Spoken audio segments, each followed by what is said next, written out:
And now the latest guidelines in direct response to East AFNet4 will be recommending that every new atrial fibrillation patient is started on rhythm control even within 1 year of their diagnosis. So this is a bit of a paradigm shift in our field. That's Dr. Rachida Navarra, an electrophysiologist trained at Washington University before she became the founder of SafeBeatRx with a mission to improve rhythm disorders using machine learning. I'm Dr. Shreya Trivedi. Welcome to the CoreIM 5 Pearls podcast, bringing you high-yield, evidence-based pearls. And I'm Dr. Hannah Knaus, an internal medicine resident at Beth Israel. As Dr. Navarra alluded to, the focus of this episode will be the Pandora's box of rhythm management in atrial fibrillation. Yes, let's dive into the pearls we'll be covering today. Test yourself by pausing after each of the 5 questions. Remember, the more you test yourself, the deeper your learning gains. Pearl 1, rhythm control. What are the benefits of early rhythm control over rate control alone?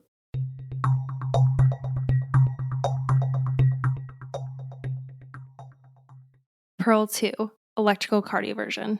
When's electrical cardioversion used, and what information does it tell us?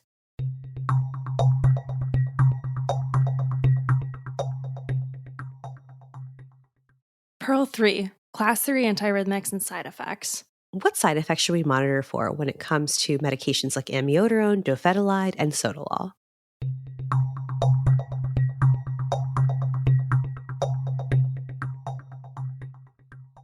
Pearl 4, class 1C antiarrhythmics and side effects. What side effects should we watch out for when it comes to medications like propafenone and flecainide?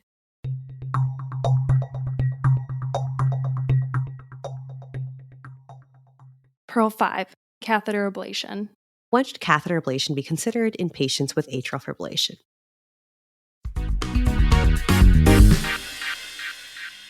Okay, Hannah, I don't know about you, but I was pretty surprised to hear at the top of the episode that now rhythm control is first line for new Afib within a year of diagnosis. I know, especially since we've all probably heard the Affirm trial dropped at some point in our training. And I know this isn't journal club, so I'll try to be brief. But Affirm is the 2002 landmark trial that set this paradigm that rate control was better than rhythm control. Interestingly, if you look at Affirm and some of these larger trials that led us to believe rate and rhythm control are equivalent, when specifically doing a sub-analysis looking at patients who were receiving rhythm control and receiving drug medication, there is actually a mortality benefit that can be seen in those patients as well. So while it didn't make the headline as far as the trial outcome, it's important to realize that all along, intuitively, right? Patients who are in sinus compared to in an abnormal rhythm most of the time fare better in terms of major adverse cardiac events. So now the reason that rhythm control did not make the headline in the Affirm trial was that there was a bunch of issues with the way the trial was set up. So for example, a significant number of patients on antiarrhythmic agents didn't actually achieve sinus rhythm. And anticoagulation could be discontinued in the rhythm control group after 4 weeks in sinus rhythm, but was mandated in the rate control group. So it sounds like it was definitely worthwhile to re-explore rhythm control. And to think about just that, we sat down with Dr. Eric Bertowski, an electrophysiologist at Ascension St. Vincent's in Indianapolis and consulting professor of medicine at Duke. Now fast forward to several studies that have analyzed early sinus rhythm. Okay, there's the Afib study. There's been several studies that have looked at this, and everyone's been consistent that attacking things early to maintain sinus, regardless of the method you do, is a good long-term goal for the patient. They do better. They look at multiple endpoints, death and stroke and heart failure and certainly quality of life indices in almost every study. The study he's referring to is the East AFNet4 trial. This study randomized patients with recently diagnosed Afib with a median of 36 days from diagnosis to either rhythm control or usual care, which typically involved rate control. The rhythm control group had a lower risk of death from cardiovascular events, stroke, heart failure hospitalizations, and acute coronary syndrome. So it sounds like in East AFNet4, rhythm control as early as 1 month from a new Afib diagnosis lowered the risk of mortality from cardiovascular events, which is a big deal. Hannah, this is all great, but I can't help but ask, why is sinus superior? Yes, I love this question. To understand the answer to this, we have to look at 2 major buckets of atrial fibrillation management: structural dysfunction and symptoms. Okay, let's start with structural dysfunction, which, just to make sure we're on the same page, structural dysfunction is just a fancy card's word of saying cardiomyopathy. And I really liked how Dr. Xu Yang, an electrophysiology fellow here at BIDMC, explained just how intertwined AFib and cardiomyopathy can be. There are a couple phenotypes. There are the people that have atrial fibrillation. It's a new onset. They're relatively healthy, or they don't have a lot of other risk factors, and all of a sudden they have a terrible systolic myopathy in the setting of atrial fibrillation. Then there are the people that they have AFib, it progresses over time, and they probably remodel, and they have this, it's more of a smoldering drop of their EF. Their EF goes from 55 to 50 to 45, and eventually it goes down, or it's over a year. So there's sort of these phenotypes. So clearly there's some remodeling that happens. But I think in the setting of the first person, right, there might be something else that's predisposing that person to developing cardiomyopathy. So AF in that situation could be a cause, but it could simply just be a decompensating factor, right? And we know that because people who really rely on that atrial kick, and when you take it away and you put them in AF, they develop heart failure. So, a lot of these studies, it's hard to tell, as always, like chicken or the egg. Do you treat atrial fibrillation to prevent the cardiomyopathy, or do you treat it to prevent it as a trigger for decompensation of a baseline cardiomyopathy? Oh, wow. Shreya, I did not appreciate the complex interplay between AFib and heart failure before making this episode. Yeah, same. And what he was saying about atrial kick reminded me of a patient I had recently. He previously had a normal EF, some diastolic dysfunction, but when he went into atrial fibrillation from sinus, his ejection fraction dropped to 43%. He actually came in because he was taking a long walk and then syncopized and got hypotensive. Wait, how did you know that it was his atrial kick that causes hypotension and syncope? Yeah, so it wasn't me. It was an astute cardiologist that looked back at his old echo and saw that when this patient was in sinus, a significant portion of his left ventricular filling was with atrial contraction. So when he went into AFib and lost that atrial kick, he became hypotensive. Wow, what a great story. In addition to losing that atrial kick, AFib can also remodel the heart in other ways too. So for example, it can lead to fibrosis, changes in atrial size, and even reorganize the electrical conduction system too. All structural changes that are no bueno. And while we're on the topic of structural changes, I think we should mention how the ventricles can take quite a hit, right? Especially with those fast heart rates that we might see in AFib. And I still can't stop thinking about the story that Dr. Proskowski shared with us about tachymyopathies. There was a young woman who had shortness of breath over the weekend, and she came to see another physician, and she was in a rapid left bundle branch block tachycardia, it going at a rate of around 240 a minute, and she was cardioverted. And now she knew exactly when it started. It was like 3 days or 4 days. I mean, because she had been fine before that. She had an ejection fraction of 35%. Okay. Now, no one knew her previous ejection fraction, but they had already done a cardiac cath, as typically happens, and it was normal. But anyway, within a week or so now in sinus rhythm, her EF had gone up to about 55 or 60%. So that patient developed a tachymyopathy within less than a week. So that was a learning point for me. This was a learning point for me too. It's actually crazy. After having this interview, I saw a patient whose EF dropped from 55% down to 33% after just 1 week of having heart rates in the 130s to 140s range. It really cemented just how fast and serious tachymyopathies can be. The key is prevention, right? So if you see somebody in that initial office visit who is having rapid rates, you don't have time to mess around. It's not one of these things like, come back, I'll do a Holter, I'll see you in 3 weeks. That's a mistake because you don't know if that person's at risk, and it's just not worth taking a chance. Yeah, so it sounds like we gotta do everything to prevent cardiomyopathy. 1, making sure they're not too tachycardic, and 2, keeping them in that sinus rhythm. Okay, so why don't we get into the final bucket of why sinus is superior? Symptoms. But before we get into how sinus helps with symptoms, we have to recognize that most of the time, our patients' symptoms are often subtle and not the textbook palpitations we learn about. And you realize now he's had all these symptoms. No, he didn't have his heart racing out of his chest. No, he wasn't passing out and having chest pain and shortness of breath. But fatigue, not thinking clearly, sort of fogginess and stuff are all these subtle symptoms that if you don't take the time to really dig, they'll just blow right by you. And what really stood out to me is that sometimes patients don't even realize that they're having those subtle symptoms until they're cardioverted to sinus. I've had patients swear to me that they were fine, and I've cardioverted them, and they come back and they say, "I never felt better, doc." And I said, "How can you never feel better when you felt fine before?" I didn't even realize I didn't feel good. I became used to that. Oh man, this really motivates me to get patients into sinus. Them not knowing how good they can potentially feel. I mean, like, gosh, is that not what life and why a lot of us became clinicians, right? To help patients reach their potential. I'm all about this. I can get on this bandwagon. Sure, I love that. We need that positive energy. Yeah, definitely. Yeah. So let's recap here then on this good note. The new 2023 guidelines recommend rhythm control within a year of a new AFib diagnosis to improve cardiovascular outcomes and even mortality. And if we break down why sinus is more superior, it really comes down to preventing cardiomyopathy and that adverse cardiac remodeling that happens the longer that someone's in that atrial rhythm.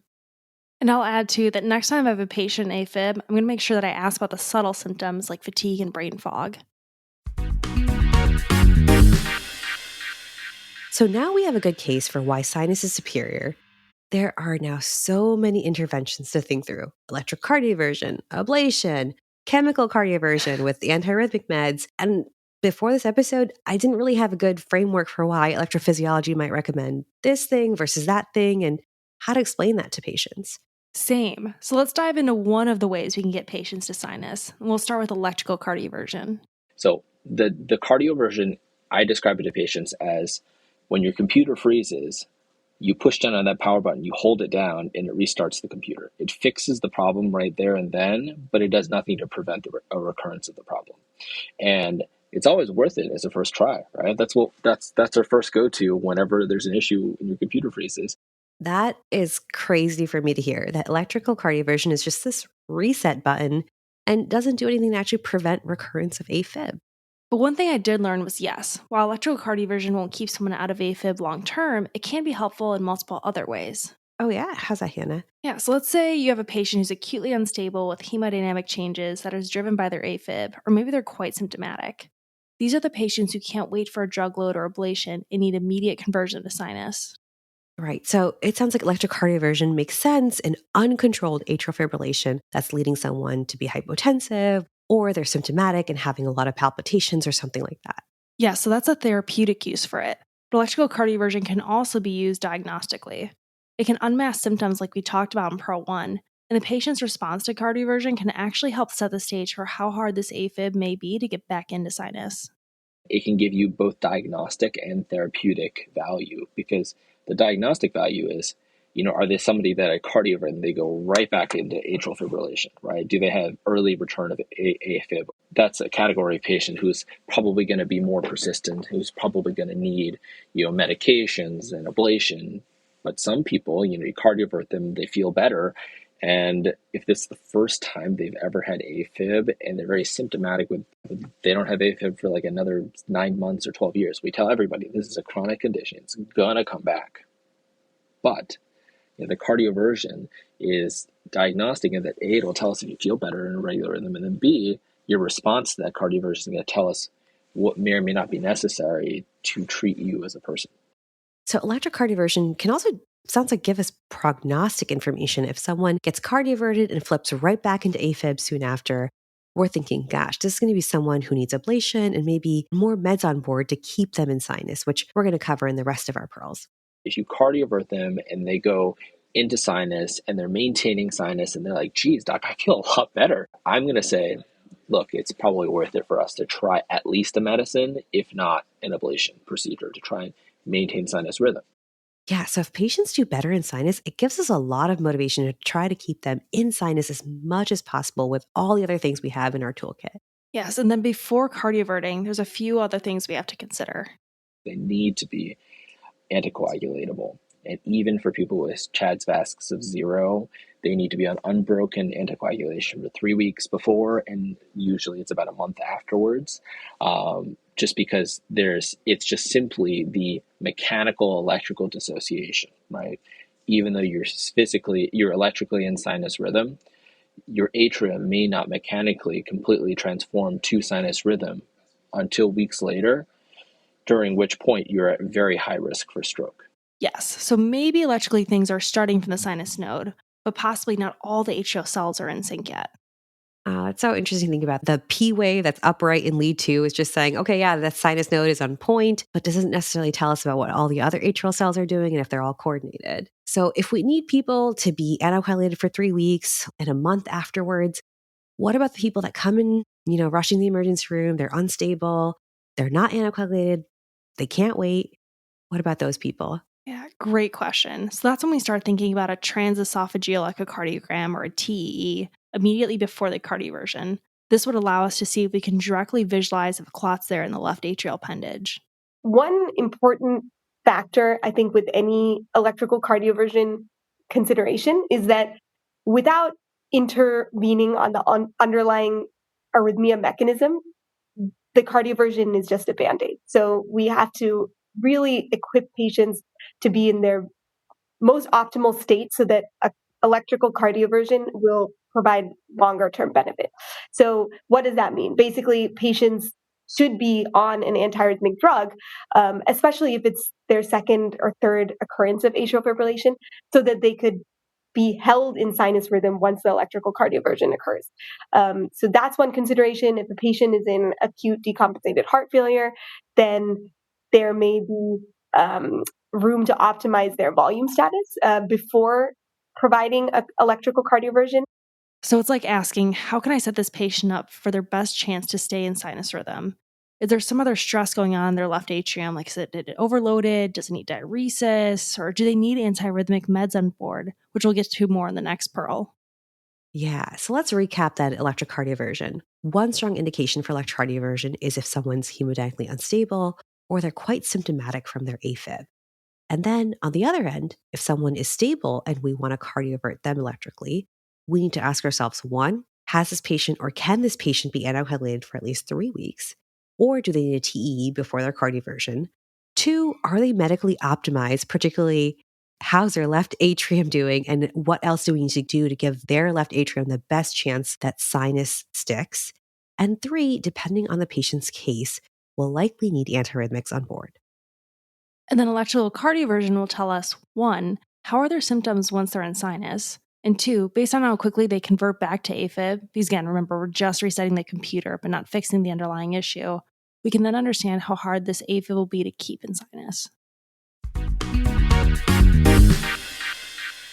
You know what I'm thinking about, Hannah, is if we're going to see more and more patients on these rhythm control meds, I think it's in all our best interest to get comfortable with these meds when one may be indicated versus the other, and particularly what their side effects may be as we're going to see more and more people on them. Yeah, and I can feel like there's a ton of antiarrhythmic meds. I mean, we have amiodarone, sotalol, dofetilide, flecainide, and propafenone, among many others. Yeah, it's like it can be a little overwhelming. Black box on black box on black box all around. Yes. So why don't we break this down into two pearls? Maybe that'll be a little bit more digestible. In this pearl, why don't we cover the common class 3 antiarrhythmics, amiodarone, dofetilide, and sotalol? Yeah, so let's start with amiodarone, one of our commonly used antiarrhythmics. And here, just to clarify, we're talking about oral amio, not IV. Yeah, amio, I feel like gets a bad rep, right? It's notorious on board questions and we see side effects all the time, but I was actually surprised some electrophysiology people actually like to reach for it because it doesn't work right away. I think this is a useful pearl. Probably the only antiarrhythmic medication I would be comfortable starting somebody de novo who's never, I don't really know about when they're already in AFib is amio. If they're, because you have no idea how they're going to respond to the antiarrhythmic when they cardiovert, right? Because frankly, a lot of people who have AFib, who have been here a while, have a transient stunning of their sinus node, and they have these conversion pauses, and they can pass out, right? And God forbid you give a pretty healthy 55-year-old flecainide, he's out driving, and all of a sudden he cardioverts, and he has a pause, he faints, and he gets into a car accident. So amio is a little bit more of a gradual drug that doesn't load as quickly, right? It doesn't have that immediate cardioversion effect. Which can also be useful if you pair amiodarone with something like electrical cardioversion that we discussed back in Pearl 2. we'll preload these patients with amio for a couple of weeks and bring them in for a cardioversion 2-3 weeks down the road when the amiodarone effects start to set in. And then you get sort of the the cardioversion gets them out of AFib, and then the amio holds them out of AFib. So it sounds like since amio is slower onset than the other antiarrhythmics, it makes it safer to load outpatient. There's lower risk of spontaneous cardioversion and that associated stunning that can make someone pass out. These are all good short-term benefits. What about the long-term use of amio? Long-term amio use, you really need to look at those side effects. I know I'm so used to writing my notes to check the QTC interval and also those FTs, the PFTs, LFTs, and TFTs. There is the risk of the pulmonary toxicity, which is reversible. There's the risk of bad amio-associated liver injury, but that's quite rare. Most of these side effects are sort of, again, these chronic smoldering side effects because it makes sense. It takes a while to build up amio in your system, and the more adipose tissue you have, the longer it takes to reach a steady state. All right, so it sounds like amio is both slow to get started and also slow and taking time to build up and kind of having these smoldering side effects. Yes, so it's definitely not a preferred agent for those who are younger or those who have liver or lung disease. In these patients, amiodarone should not be the end game. Anytime that you see a patient on amiodarone, the first question is to ask, well, can we take it off? Can we change it to a different drug? Can we refer to cardiology or EP to consider them for an ablation or something that can save them from being on amiodarone? Yep, so a lot of good things to think through when you see someone on amio. And just as a quick recap from the pros of amio, though, it can be a slower cardioverter relative to some of our other antiarrhythmics, and this allows for a safe load outpatient, which may work hand in hand with a planned electrical cardioversion. Nice. All right, now let's move on to the two other class 3 antiarrhythmics, dofetilide and sotalol. I think these meds are like truly a black box for most. And we did our best to try to narrow down, I think, 5 key points for internists, right, Hannah? Yes, I love narrowing it down to key points. Simplify, simplify, simplify. So let's start off with the first point. So unlike amiodarone, both sotalol and dofetilide can have quicker times to conversion. So we need to watch out for those conversion pauses, which can make people pass out. No bueno. Okay. And then similarly, the second thing we need to watch out for is QTC prolongation. Yes, it rears its head again, but this time it requires a lot more hands-on monitoring. And I will say, though, everyone's practice is a little bit different. For sotalol and dofetilide, the biggest adverse effect that we watch for is QTC prolongation. And so that's why patients are very frequently monitored with 12-lead ECGs in a scheduled way, 2 hours after each dose during the initial titration period. So the classic management is to monitor QTC interval for 3 days with serial EKGs, often in the inpatient setting, and then every 3 to 6 months outpatient. Yeah, and of course, that can be more frequent if someone's already on other QTC prolonging meds. And of course, this also means checking people's electrolytes, making sure their magnesium's good, all that good stuff. And sure, I'm going to add one little caveat that's unique to sotalol. Sotalol is actually more potent at slower heart rates, so in our patients who are more prone to bradycardia, we need to look for an increased risk of torsades. Ugh. Speaking of torsades, one of our peer reviewers, Dr. Robert Knotts, mentioned that dofetilide actually just increases risk of torsades all around, that some EP groups don't even touch dofetilide if they don't have to. Oh, interesting. But of course, everyone's practice is different. Yeah, absolutely. Third thing to keep in mind about sotalol and dofetilide is that they're renally cleared. So it's not as great for our patients with progressive chronic kidney disease. Sotalol is actually contraindicated in GFRs less than 40, and dofetilide is contraindicated in GFRs less than 20. Yes. And fourth, the most surprising learning point for me is that if a patient misses 2 or more doses of sotalol or dofetilide, they need to be reloaded in the hospital. Oh man. So say somebody's been stable on dofetilide for years and they miss a couple of doses, maybe they ran out of meds, they didn't get their refill on time. Are you saying, Hannah, that they need to be readmitted, possibly to be reloaded? Oh, unfortunately, Shreya, I am. Yeah, I just think about all the patients that come in whose meds we hold, and all the times probably dofetilide and sotalol has been held before. The half-life of these medications is within that 12-hour span. So they would need to be retitrated starting from the baseline dose all over again if the drug is held for 2 doses. So one consideration I would say there is unless the patient is having an AKI or they are having aggressive nausea and vomiting and their electrolytes are imbalanced, then do continue the antiarrhythmic drug. And of course, this usually involves a quick call to cardiology or EP consult to ensure the safety of continuing the drug and also reassessing the QTC at that point. But in general, I think it's more often that I see the drug is held when it should be continued as opposed to stopped. So this is a learning point for me. And I think I'm definitely going to do additional counseling with my patients on sotalol and dofetilide, kind of making sure they know that it can't be skipped. And if they miss their doses, they should really let their cardiologist know as soon as possible. True. And one final point that I'll add is that there's numerous drug-drug interactions we should watch out for, particularly with dofetilide.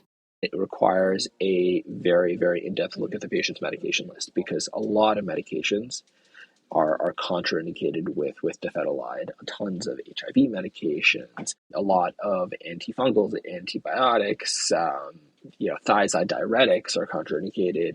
So with these antiarrhythmics, it's worth double checking with a pharmacist, or honestly, I should probably just expect a call from pharmacy because they're often quicker than me. Yes, I think I have a personal line to pharmacy by now. I know. Oh, yeah. Great colleagues. Yes. So to summarize, patients who are on dofetilide or sotalol, we should check an EKG, potassium, and magnesium because of the QTC prolonging effect. Unfortunately, patients with progressive CKD may not be good candidates for sotalol and dofetilide since there are absolute GFR cutoffs. And if they've missed 2 or more doses, they may need inpatient monitoring while they're reloaded. Wow, starting these meds are a big deal. Okay, let's move on to class 1C antiarrhythmics, specifically flecainide and propafenone. And you mentioned earlier that these drugs tend to have faster conversion to sinus. Yes, and the onset can be so rapid that flecainide or propafenone can be given as a pill-in-the-pocket approach. Oh. So with this, select patients who are rarely in AFib and can feel when they are, they pop in a pill of flecainide, propafenone, and then the idea is that it converts them back to sinus, hopefully within a few hours after taking the medication. Interesting. Like, so convenient, right? Like, actually can save them a trip to the hospital. Yeah, exactly. And it can also be used long-term too, not only as a pill-in-the-pocket approach. Okay, good. So it sounds like flecainide, propafenone sound great. And I know I've had EP friends say they try to reach for it as first line. But the biggest limitation, especially in our complex sick patient populations, is that flecainide and propafenone are not that great in patients with quote unquote structural heart disease.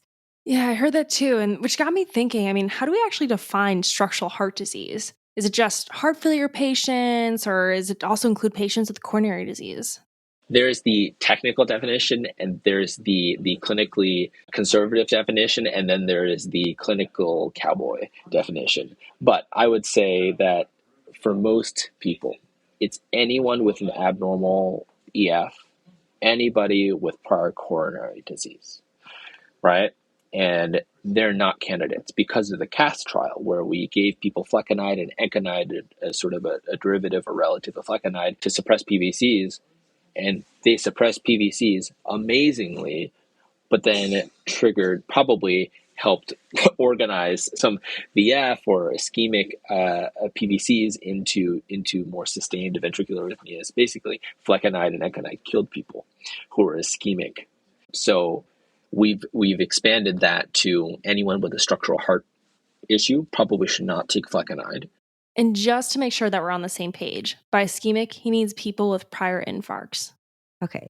So it sounds like it was all really from the CAST trial that found a significant increase in lethal ventricular arrhythmias on patients on flecainide and enconide versus placebo. And now there's a black box warning for class 1C antiarrhythmics because of that pro-arrhythmic effect. And Shreya, also worth noting is that class 1C antiarrhythmics are more potent at faster heart rates.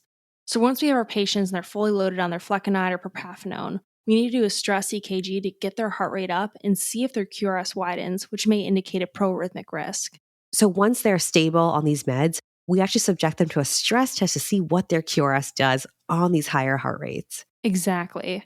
And there is another arrhythmia that we should be looking out for in patients on flecainide and propafenone. These drugs can sometimes alter the atrial repolarization enough to where the patient can actually now conduct better in atrial flutter and go 1-to-1, meaning every time their atrium has an impulse, the ventricle is following suit. So flecainide propafenone can actually promote AFib or flutter conducting 1-to-1, which can get really fast.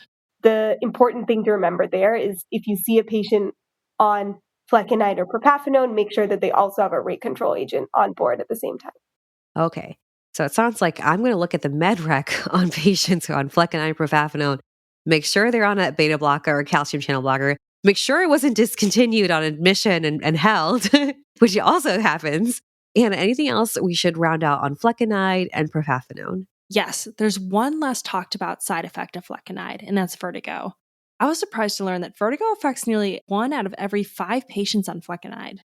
Oh, that's a lot. Like lot enough to like add to our vertigo schema. Yeah. All right, let's recap then the past maybe 2 pearls, and maybe I'll try to reorganize these meds, thinking about indications and contraindications to maybe cement it in a little bit of a different way. So, say we have a patient who does not have heart failure, does not have obstructive coronary disease or prior infarcts.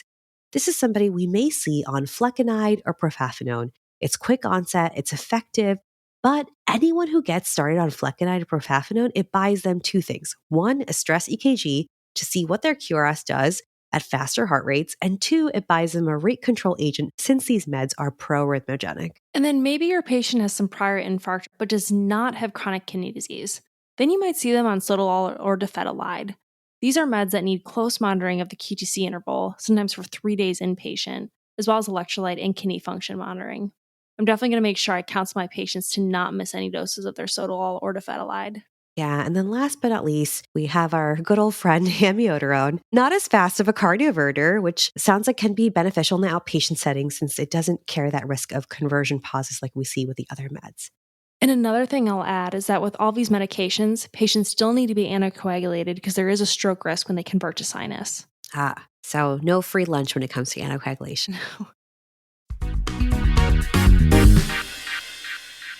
And that leads us to our final pearl, ablation. I'll be honest, I didn't have a great understanding of when to refer patients for ablation or who would be best fit for the procedure. Yeah, sometimes I think of ablation as like a last resort option when people have failed medical management. But as we heard from our discussants, ablation can be considered in all stages of AFib. So, absolutely, study after study after study has shown that ablation to keep someone in sinus versus drugs wins. And these studies, such as the early AF and the stop AF trials, have been so compelling that the new guidelines recommend ablation as a first-line treatment in patients with paroxysmal symptomatic AFib within 1 year of diagnosis. Oh, really? Interesting. Why is it beneficial in paroxysmal AFib, and what's so special about the paroxysmal nature of it? People with paroxysmal atrial fibrillation in particular, it is more of a quality of life measure. We see more favorable ablation outcomes when a patient is closer to their time of diagnosis. And so we see better outcomes from a first-time ablation when a patient is in paroxysmal AFib, so coming in and out, versus persistent. And so if you leave atrial fibrillation alone long enough, it tends to become persistent. And so that's really one of the benefits for early intervention and early referral as well for AFib. Okay, so it sounds like ablation can be beneficial in symptomatic paroxysmal AFib because the sooner you do ablation, the more effective it is in keeping people in sinus, and it can improve their quality of life, especially if they're flipping in and out of AFib. And there is another common group of patients that we do have a class 1 recommendation for ablation for, and that's in patients who have AFib and heart failure with reduced ejection fraction. And over time, all the studies have now shown if you have decreased heart function, that you will do better in sinus. And ablation is the easiest way to keep you in sinus. It's not the only way. But sinus is better. So if somebody is in those situations, yes, I'm going to push them more towards an ablation because the data are out there suggesting they'll benefit a lot. Huh. I had no idea that in patients with a reduced ejection fraction, that catheter ablation over antiarrhythmic meds alone actually had a mortality benefit and actually less heart failure hospitalizations in various trials.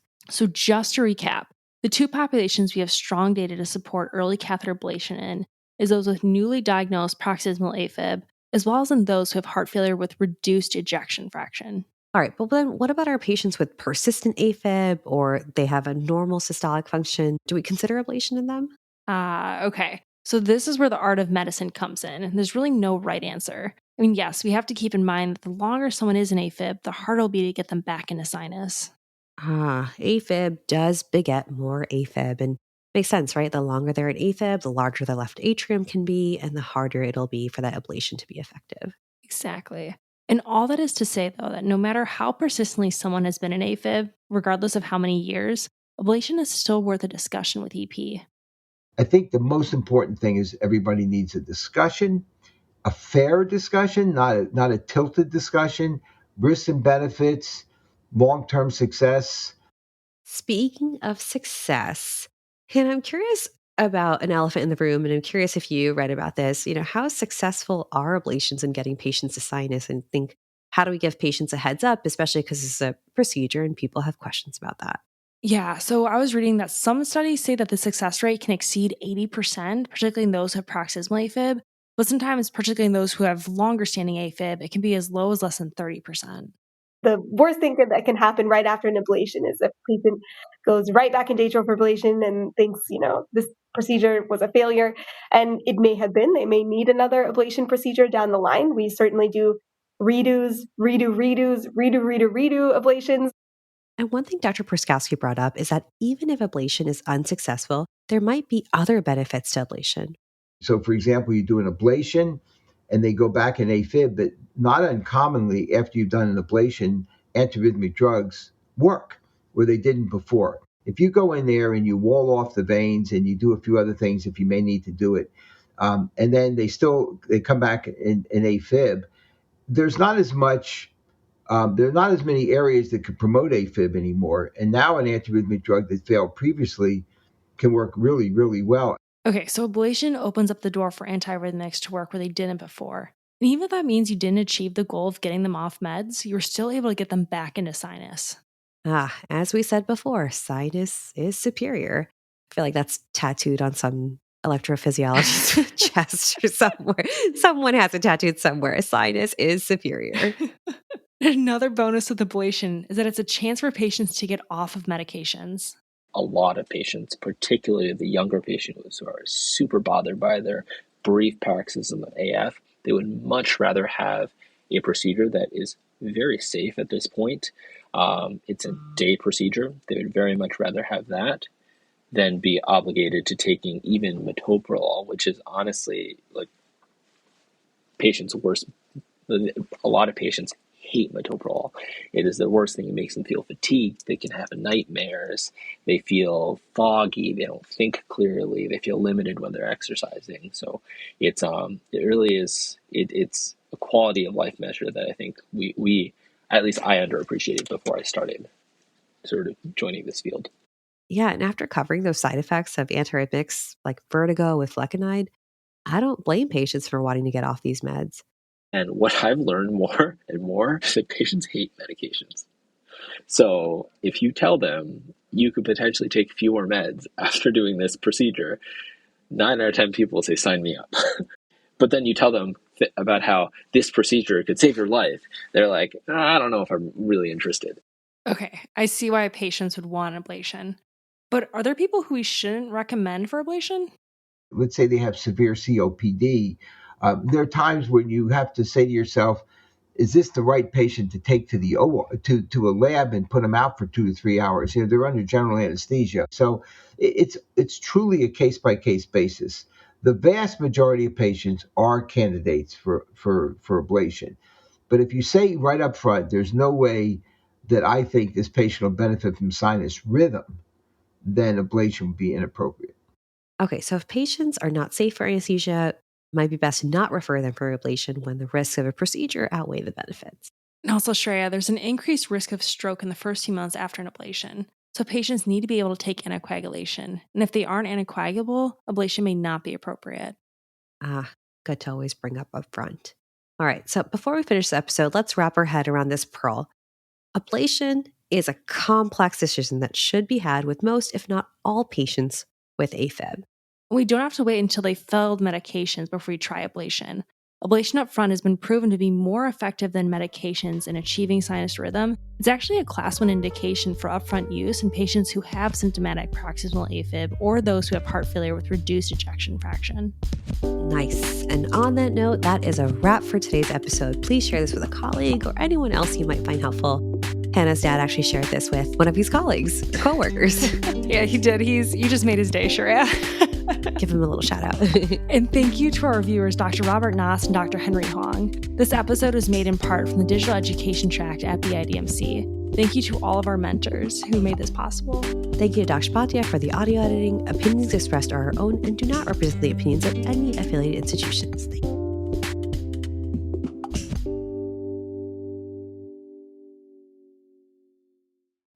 You know how to book flights and hotels. All you're missing is a tool to plan the travel experiences you'll have once you arrive. That's why you need Viator. Book guided tours, activities, excursions, and more in one place to make your trip truly unforgettable. Viator has over 300,000 travel experiences to choose from. Everything from simple tours to extreme adventures and all the niche, interesting stuff in between. So you can plan something that everyone you're traveling with will enjoy. Real traveler reviews give the inside scoop from people who've already been on the experiences you're considering. So you can plan with confidence. Free cancellation helps you plan for the unexpected. And 24/7 customer support means you can travel worry-free. Download the Viator app now and use code Viator10 for 10% off your first booking in the app. Find travel experiences for you. Do more with Viator. Support for this podcast and the following message come from CoreIM. CoreIM provides wealth management services centered around you. They focus on exceeding your expectations and simplifying your life. CoreIM has been helping high achievers just like you enjoy their lives more fully, preserve their wealth, and provide for the people, causes, and communities they care about. As one of the largest integrated fee-only registered investment advisors in the U.S., CoreIM has deeply experienced teams in 23 strategic locations. CoreIM has extensive knowledge spanning the full spectrum of planning, investing, lending, and money management disciplines. Leverage CoreIM's exclusive network of experts to craft custom solutions designed to help you reach your financial goals, no matter how complex they may be. Real wealth requires real solutions. For more information, connect with a wealth advisor today at corient.com. That's CORIENT.com. Corient.com.